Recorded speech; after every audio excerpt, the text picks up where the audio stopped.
System दिख रहा है, इस डिस्क का हमको सेंटर ऑफ मास निकालना है, जिसमें से क्या है, ये एक डिस्क था, उसमें से ये छोटा वाला जो डिस्क है काट के निकाल दिया गया। तो हम क्या कहते हैं कि ये जो डिस्क हमको अलग से मिला, यहां पर मान लो ये मिल गया, और एक ये वाला पोर्शन मिला, तो इन दोनों को अगर मैं ज्वाइन करता तो एक कंप्लीट बड़ा वाला डिस्क आता, यही बोलते ना, जैसे यहां से जो काट के निकाल दिया गया, अगर इसमें लाके मैं रख देता तो ये डिस्क हमको मिल जाता। उसमें से है क्या कि इसका कुछ मास रहा होगा, उसमें से ये हटाया गया, तो हम ऐसे बोले कि उसी में हमने क्या किया, इसको टोटल मास में से जो टोटल मास है उसमें ये एक डिस्क ऐड कर दें जिसका मास क्या हो, माइनस हो जाए। कोई डाउट किसी को? मतलब ये है कि अलग अलग सेपरेट देखें कि ये पूरी एक डिस्क थी, उस डिस्क में हमने ये दो डिस्क हो गया, अब एक ये वाला डिस्क एक ये डिस्क, इसका मास जो कंप्लीट डिस्क का, इसको अगर मैं सेपरेट बनाता, कंप्लीट डिस्क का मास कितना, m1, जब काट के निकाला नहीं था, जो काट के निकाल दिया गया उसका मास कितना था, m2। तो जब हम इसको ऐड करेंगे इसमें, तो ये माइनस m2 कर देंगे, तो ये जो कट के निकलने के बाद जो रिमेनिंग डिस्क है उसका मास आ जाएगा, उसका मास कितना, m1 माइनस m2। ये जो m1 है ना, ये मास ऑफ होल डिस्क था बिफोर कटिंग, काटने से पहले जो था वो m1 क्या है हमारा, mass of whole disc before cutting.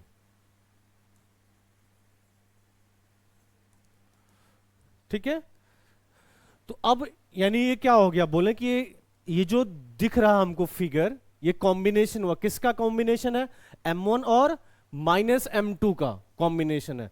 तो जिसका सेंटर यहां पड़ रहा था, कुछ ये सेंटर मिल रहा था, ये रेडियस हमारा जो इसमें आया, किसका रेडियस कितना है, r है। ठीक है, तो इसका सेंटर कहां पड़ेगा बताओ, r/2 पे पड़ेगा, जहां पे ज्योमेट्रिक सेंटर होगा, और इस वाले का सेंटर तो यहीं पे पड़ता। क्लियर? ये बचा हुआ पार्ट है, कोई डाउट किसी को? अच्छा, अब कंपोजिट बॉडी का सेंटर ऑफ मास हम कैसे निकालते थे, कि दो का कॉम्बिनेशन है, तो कैसे निकालते थे, जैसे में एक्सीएम निकालना हुआ, तो एक्सीएम क्या लिखते थे हम, m1x1 plus m2x2 divided by m1 plus m2, तो ये माइनस m2 हो जाएगा। इसका जो मास है m1 plus minus of m2, ये आता हमारा। तो इसी को अरेंज करें तो क्या लिखेंगे हम, m1x1 minus m2x2 divided by m1 minus m2। Clear? अच्छा, अब इसी में देखो, फर्स्ट बॉडी जो है वो कहां पड़ रही है, उसका सेंटर ऑफ मास ओरिजिन पे पड़ रहा है, जो पूरा ये कंप्लीट था ना, उसका यहीं से हम बता रहे हैं, ये पॉइंट O है, यहां से पता कर रहे हैं। तो पहले वाले का यानी x1 क्या हो गया, 0। समझ आ रहा मैं क्या कह रहा हूं? अच्छा, इसी को और मुझे 2 डायमेंशनल ऑब्जेक्ट के फॉर्म यानी एरिया के फॉर्म में लिखना हो, तो एक्सीएम की value a1x1 minus a2x2 divided by a1 minus a2 हो जाएगा। ठीक, अच्छा, अब चलो हम इसका सॉल्यूशन करते हैं। अब कि मान लो इसी पार्ट का हमको क्या निकालना है, सेंटर ऑफ मास पता करना है। तो ये दो बॉडी का कॉम्बिनेशन हुआ, जिसका पहले का सेंटर कहां पड़ रहा था हमारा, O पर। जो पूरी ये बॉडी है जिसका मास कितना है, m1, वो कहां पड़ रहा है, O पर। और जो काट के निकाल, यानी मास ये m1 है, और जो काट के निकाला गया वो कहां पड़ रहा है, r/2 डिस्टेंस पर पड़ रहा है। और ये मास कितना हुआ हमारा, माइनस m2। क्या मास है हमारा ये, माइनस m2। अच्छा, अब देखो, तो इन दोनों का यानी इसका और इसका सेंटर ऑफ मास कहां पड़ेगा, ये हमको पता करना है। चाहे तो उस फॉर्मूले में रख के निकाल लें, या 2 पार्टिकल सिस्टम से भी निकाल सकते हैं हम। ठीक है, मान लो उसी में रख के अगर हम निकालते हैं, तो XCM की जो वैल्यू आती है हमारी, तो XCM हमको क्या मिलता है, देखो m1, तो m1 इस पूरे डिस्क का मास, तो पूरे डिस्क का मास कितना आएगा बताओ, इस पूरे डिस्क का एरिया कितना, πr², तो πr² इंटू क्या होता, सिग्मा इसकी मास डेंसिटी, m2 जो माइनस वाला है वो कितना आता हमारा, पाई आर स्क्वायर बाई 4, उसकी रेडियस r बाई 2 है ना, पाई आर स्क्वायर बाई 4 इंटू क्या होता है ये सिग्मा। अब इस पे ध्यान दो, देखो ये अगर m होता तो ये m बाई 4 है, उसका 1 बाई 4 टाइम्स है ना, तो इसको हमने सपोज कर लिया कि ये m था, तो ये क्या मिलता हमको m बाई 4, या ये m लिखते तो वो क्या होता हमारा 4m। क्लियर। अब देखो वैल्यू रख देते हैं हम, तो m1 लिखते हैं, m1 की वैल्यू m इंटू x1 क्या हो गया था 0, क्यों पड़ रहा था 0, वो ओरिजिन वहीं से बता रहे हैं o से, तो वो सेंटर था, ये 0 होल के गया, ठीक, माइनस m2 का वैल्यू वही कितना m बाई 4 इंटू कितना हमारा x2, तो x2 कितने डिस्टेंस पे पड़ रहा था ये r2 पर, यहां से यहां तक x2 था, वो r बाई 2 हो गया, डिवाइडेड बाई क्या होगा हमारा m माइनस m बाई 4, तो ये 0 खत्म, ये क्या मिला हमको minus M R divided by 8 whole divided by कितना, ये माइनस कर लेंगे तो ये 4 माइनस 1 तो 3m बाई 4, तो m से m कैंसिल, ये कैंसिल होके क्या हो जाएगा 2, तो क्या मिलेगा हमको माइनस r बाई 6।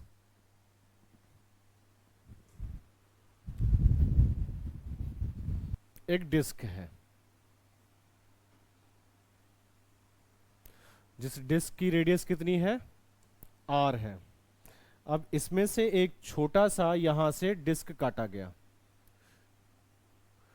ठीक है, और ये काटने के बाद लेफ्ट साइड से कट किया गया, किधर रखा गया, इसको राइट साइड रख दिया गया, वो जो काटा गया पोर्शन।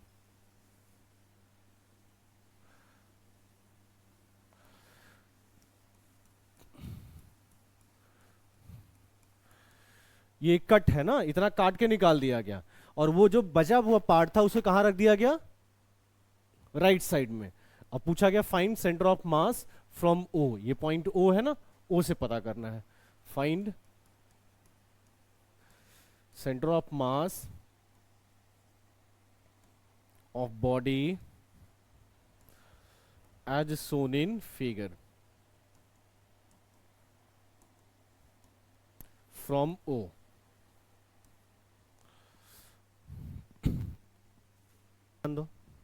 इसमें क्या है कि एक कंप्लीट डिस्क है, डिस्क में से क्या काटा गया है, एक छोटा सा सर्कुलर डिस्क काटा गया from left side and it is placed on right side, ठीक है।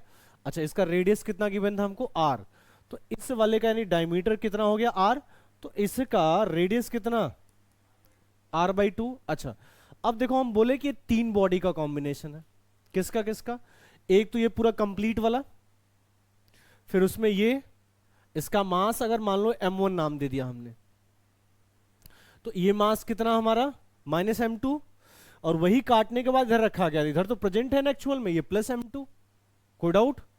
अच्छा, यानी तीन पार्टिकल का है, तो ये इसी लाइन के अबाउट मिलेगा हमको, सिमेट्रिकल दिख रहा। अब देखो एक तो ये ओरिजिन रहा O, जहां से हमको पता करना है, और उसी पर क्या पड़ेगा m1 पड़ेगा, जिसका कोऑर्डिनेट 0 0 हो गया। अब ये दूसरा वाला जो डिस्क माइनस m2 दिख रहा है, वो इससे कितने डिस्टेंस पर आएगा, इसका डायमीटर कितना है बोलो r, डायमीटर r है, तो रेडियस r बाई 2, तो यहां से डिस्टेंस r बाई 2 माइनस जो m2 है वो कितने डिस्टेंस पर मिलेगा हमको,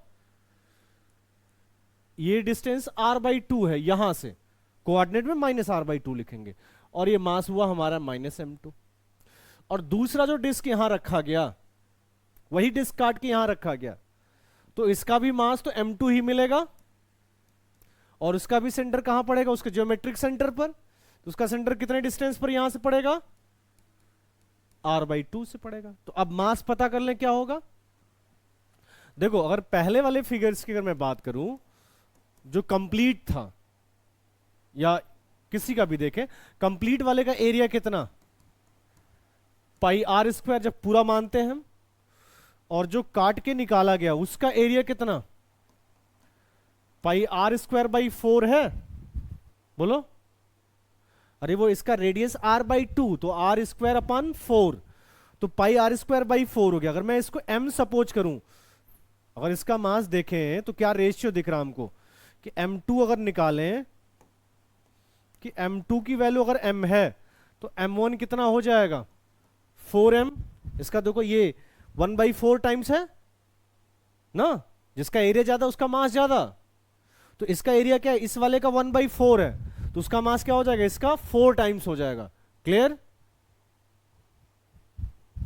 समझ आ रहा है? या तो इसी को हम m/4 लिखेंगे, जैसे ऐसे लिख देंगे कि m2 क्या होता है हमारा सिग्मा इंटू A2, तो सिग्मा इंटू पाई r²/4, और इसी को हमने m नाम दे दिया।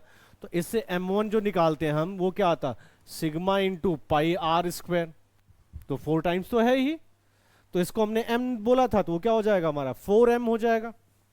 ठीक, अच्छा इसका मतलब यहां पर जो मास रखा गया वो m है, ये -m2 की जगह पर कितना है -m है, m1 की जगह पे कितना है 4m है, और इसकी जगह पे कितना है m है। अब 3 पार्टिकल्स हो गए, तो xcm की वैल्यू अगर निकालें तो xcm क्या होता है बोलो m1 x1, तो ये m1 सपोज किया है तो वो तो ओरिजिन पर है, तो 0 से मल्टीप्लाई करेंगे खत्म। फिर दूसरा m2, तो ये -m2 हो जाएगा, नेगेटिव मास है, तो m2 की वैल्यू -m था, इनटू कोऑर्डिनेट देखो ये ओरिजिन है, तो इधर वाली कोऑर्डिनेट की वैल्यू क्या होगी नेगेटिव -r/2 प्लस m3, जो अब ये m3 है जो लिखा हमने ना m2 वही काट के उधर रखा गया तो m3 हो गया। तो इसकी वैल्यू किसके इक्वल m के, डिस्टेंस कितना r/2 divided by total mass किसके इक्वल हुआ ये, हाँ m1 plus m2 plus m3, तो m1 4m लिया हमने, m2 को कितना लिया हुआ है -m, और ये प्लस m आपस में कैंसिल, तो 4m ही आया बोलो। अच्छा अब देखो यहां पे ध्यान दो, ये माइनस और माइनस क्या हो गया प्लस mr/2 प्लस mr/2, तो क्या हुआ 2mr/2 आया डिवाइडेड बाई 4m हो गया, ये कैंसिल m से m कैंसिल, तो डिस्टेंस हमको क्या मिला r/4। ठीक, चलो सॉल्व करो इसको।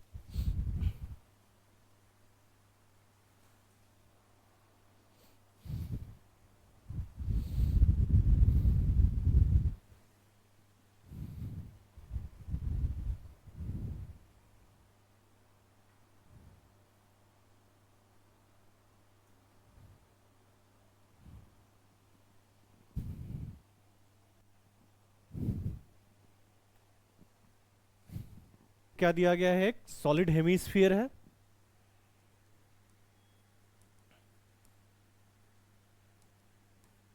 इस सॉलिड हेमीस्फीयर में से क्या किया गया, एक कोन काटा गया। इस हेमीस्फीयर का जो रेडियस है वो r है, और इस कोन का जो रेडियस है वो r/2 है। ठीक है, ये रिमूव कर दिया गया, काट के निकाल दिया गया। ठीक है, और जो रिमेनिंग पोर्शन है उसका हमको सेंटर ऑफ मास पता करना है। क्वेश्चन समझ में आ रहा है मैं क्या कह रहा हूं, कि ये एक कोन यहां से कट करके निकाल दिया गया, बचा क्या सिर्फ हमारा ये जो पोर्शन बचा हुआ है उसका हमको पता करना है centre of mass. Find centre of mass of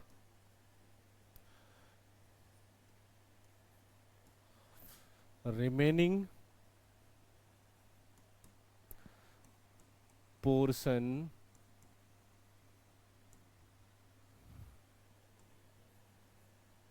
after removing cone from solid hemisphere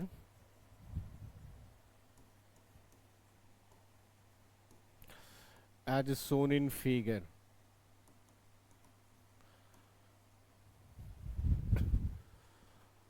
ये क्या दिया हुआ है हमको, एक सॉलिड हेमिस्फीयर है ना, देखो ये इसी के अबाउट ये क्या है सिमेट्रिक है, तो सेंटर ऑफ मास कहाँ पड़ेगा वाई एक्सिस पे पड़ेगा, ये ओ से हमको पता करना है, सब में वही है ना, सेंटर से इसके निकालना है ज्योमेट्रिक सेंटर से।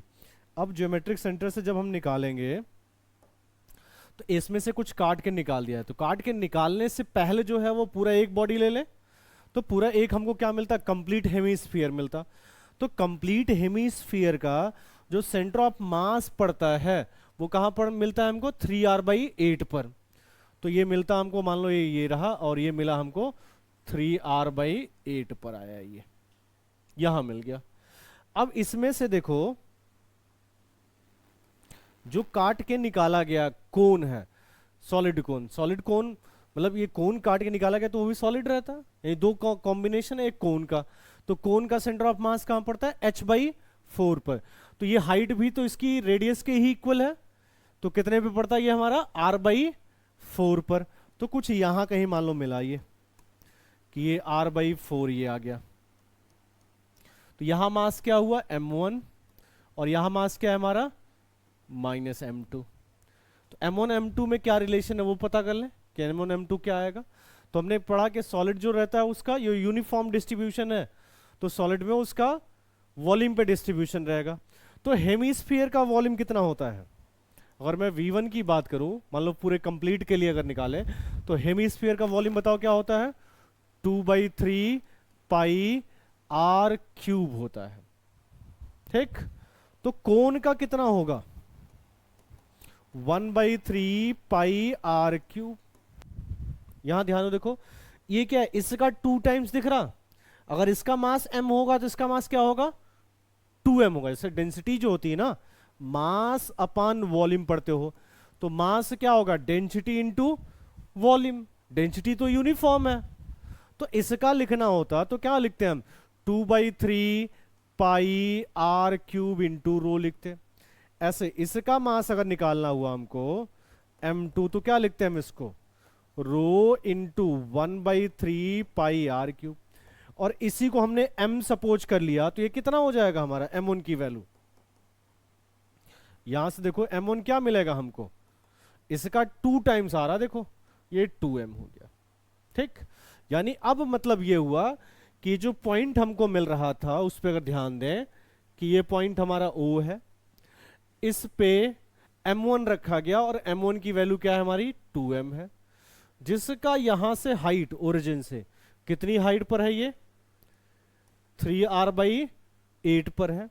ठीक, अच्छा अब दूसरा जो -m2 है वो यहां कहीं रखा गया, जिसका मास क्या है, -m है, और यहां से डिस्टेंस कितना है, ये r/4 है। क्लियर, अब वैल्यू निकाल लेते हैं, चलो सॉल्व करते हैं अब वही। तो YCM क्या होता है हमारा, m1 y1 plus m2 y2 divided by m1 plus m2। तो m1 की वैल्यू किसके इक्वल, 2m के, इंटू y1 की वैल्यू बताओ क्या है, 3r/8 है। अब m2, तो m2 -m है, -m इंटू इसकी वैल्यू कितना, ये r/4 होल डिवाइडेड बाई क्या आ जाएगा हमारा, m1 प्लस m2, तो 2m -m तो कितना होगा, m। अब देखो सब में m कॉमन बन रहा था, तो m से m को क्या कर दिया हमने, कैंसिल कर दिया।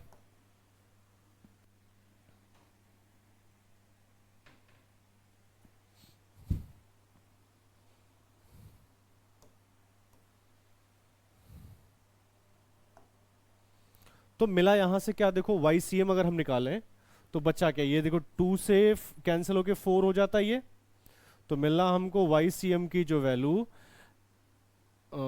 3r/4 -r/4, और ये m था तो ये तो कैंसिल हो गया। एलसीएम कितनी इसकी आई, 4, 3r में से r गया तो बोलो 2r/4, तो क्या आया ये r/2।